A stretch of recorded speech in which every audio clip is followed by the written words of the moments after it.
मैं सुनील गुप्ता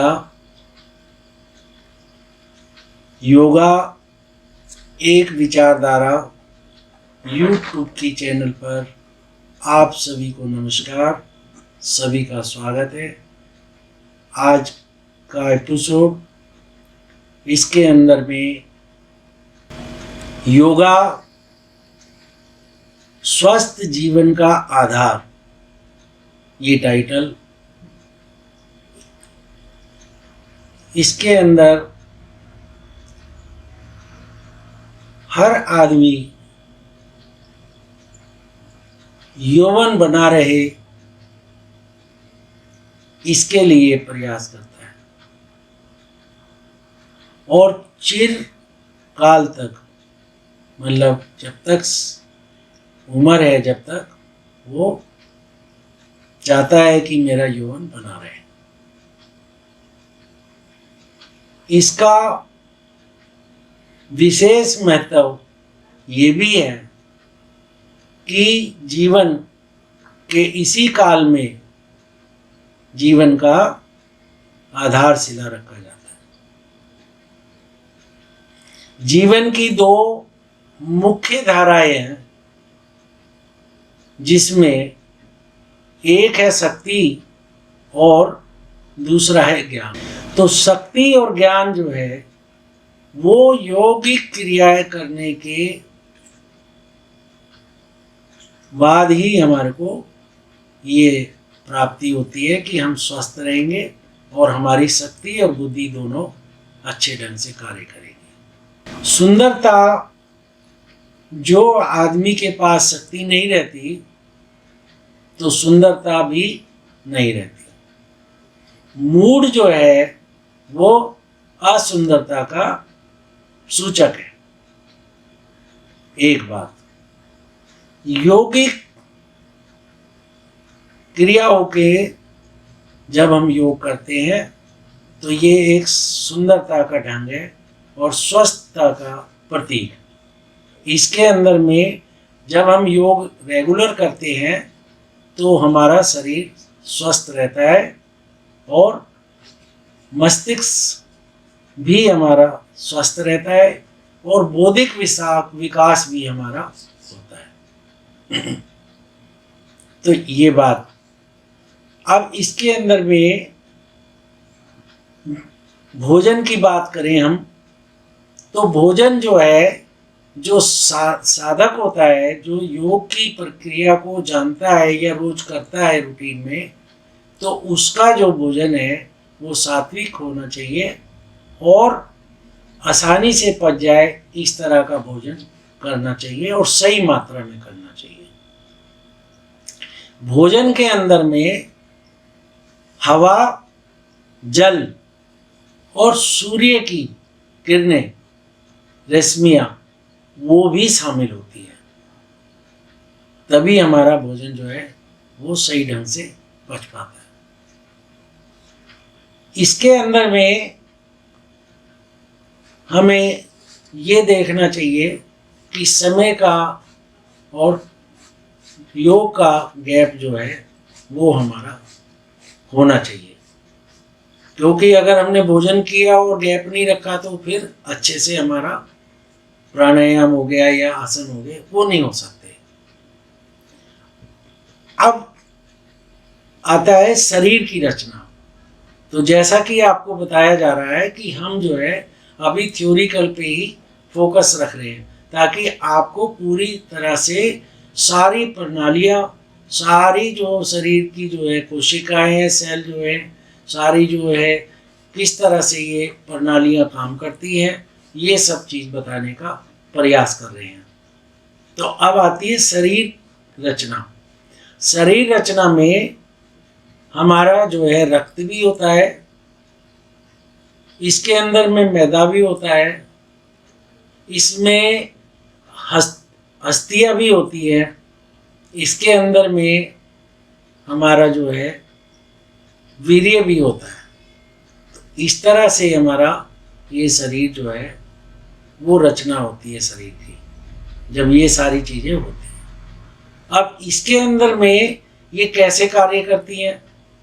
तो उसके लिए क्या है कि प्रणालियां होती है ये, जैसे पाचन प्रणाली। पाचन प्रणाली अपना कार्य करती है। फिर होती है विसर्जन प्रणाली, उसके बाद में रक्त प्रणाली, उसके बाद में श्वसन प्रणाली, उसके बाद में ग्रंथि प्रणाली, और फिर उसमें स्नायु प्रणाली। तो ये जो प्रणालियां हैं ये सारी की सारी अपना किस किस तरह से काम करती है, ये सब आगे धीरे धीरे आता रहेगा और आपको पता चलेगा। तो सबसे पहले हमें ये चीज़ें समझनी है कि पूरी साइंस जो है वो हमें भी पढ़नी है और हमें भी डॉक्टर की तरह से पता होना चाहिए कि हमारे शरीर की किस तरह से रचना है, किस तरह से भोजन होता है, किस तरह से हमें सुंदरता दिखनी है, किस तरह से हमारा यौवन बना रहे। ये सारी चीज़ें इस चैप्टर के अंदर में है। तो इसको मैं आपको प्रिंट करा हुआ भी इसी एपिसोड में आपको बताया जाएगा। कई चीज़ें ऐसी होती है जो पूरी तरह से नहीं बोली जाती, तो इसलिए आप उसको पढ़ के और ये सारी चीज़ें समझें। तो आज के लिए जो ये ज्ञान था ये आपको बताया प्रणालियों का ज्ञान।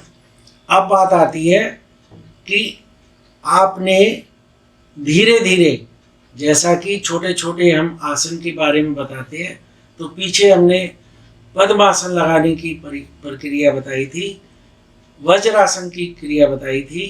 तो ये सारी जो चीज़ें हैं इनको धीरे धीरे आप आराम आराम से करें ताकि आपको एक लगन सी लग जाए कि मुझे योग करना है।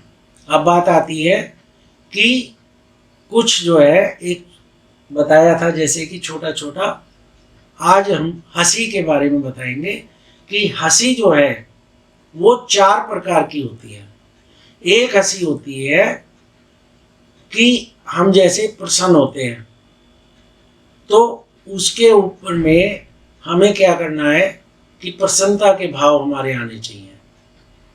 एक हमारी जो हंसी होती है वो मूक हंसी होती है, एक हंसी हमारी बंद हंसी होती है, और एक हंसी जो है वो खुली हुई होती है, आहट आहट करके जो हम हंसते हैं, खुलकर जो हंसते हैं, एक वो। तो मुस्कुराहट वाली सबसे पहले हम बात करेंगे। तो मुस्कुराहट वाली जो हंसी होती है उस पर क्या करना है कि हम ऐसे सीधे बैठ जाएं या चल भी रहे हैं तो भी हमारे को उसमें सांसों की कोई क्रिया नहीं है। तो आप क्या करेंगे, मुंह आपका बंद रहेगा और चेहरे पे बिल्कुल प्रसन्नता के भाव आएंगे, और अंदर ही अंदर आपने मन से ही सोच के और प्रसन्न रहना है। तो इसको कैसे करेंगे हम, ये देखिए।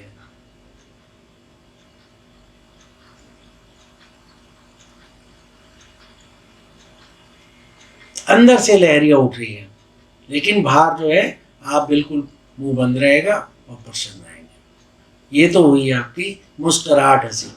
अब आती है बंद हंसी। बंद हंसी में क्या करेंगे कि इसके अंदर में मुंह बंद रहेगा और अंदर ही अंदर आप गुदगुदाएंगे। तो कैसे गुदगुदाएंगे कि वो मैं बताता हूँ।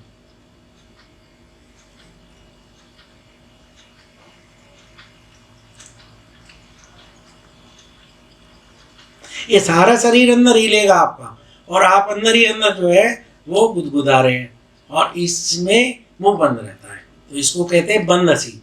अब इसके बाद में आती है मूक हंसी। मूक हंसी में क्या होता है कि मुंह खुला रहता है। इसमें बंद हंसी में तो बंद रहेगा लेकिन इसमें खुला रहता है और लहरियां इसमें भी वैसे ही चलती रहती है, ऐसे आवाज इसमें नहीं आती।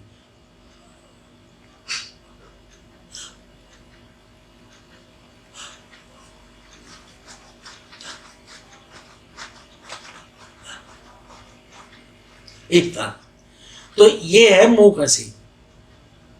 जैसे कहते हैं ना ये बंदा बिल्कुल मूक हो गया, ये बोलता नहीं है, गूंगा बहरा, इस तरह से मतलब आपने मुंह खोल के इस हंसी को करना है। इसके अंदर में कोई भी जोक आप सोच सकते हैं, किसी भी तरह का, इस तरह से हंसते रहें। अब आती है आहट हंसी, बिल्कुल जो खुल के हंसी होती है। तो उसके अंदर में क्या है कि श्वास भर के और ऐसे दोनों हाथ खोल के और पूरा, मतलब कहीं कोई रुकावट नहीं है। इसमें भी कोई आप जोक सोच सकते हैं, आपस में कोई ऐसा चुटकुला कर सकते हैं और खूब खुलकर हंसे 10, 15, 20 बार। तो ये हंसी जो है ये बिल्कुल एकदम खुली हुई है, आजाद जिसको बोलते हैं वो हंसी। तो ये एक बार और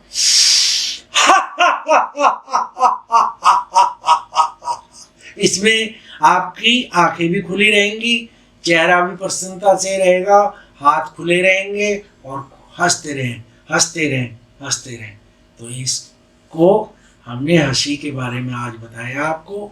आप इस तरह से हंसते रहें, खुश रहें, चैनल को देखें और चैनल को देख के अपने कमेंट्स करें, औरों को भी बताएं, और कोई त्रुटि हो तो उसको बताएं, कोई बीमारी हो तो उसके बारे में भी लिख सकते हैं, ताकि हम आगे इसके बारे में आपको ज्ञान दें। तो आज के लिए इतना ही। सभी को नमस्कार।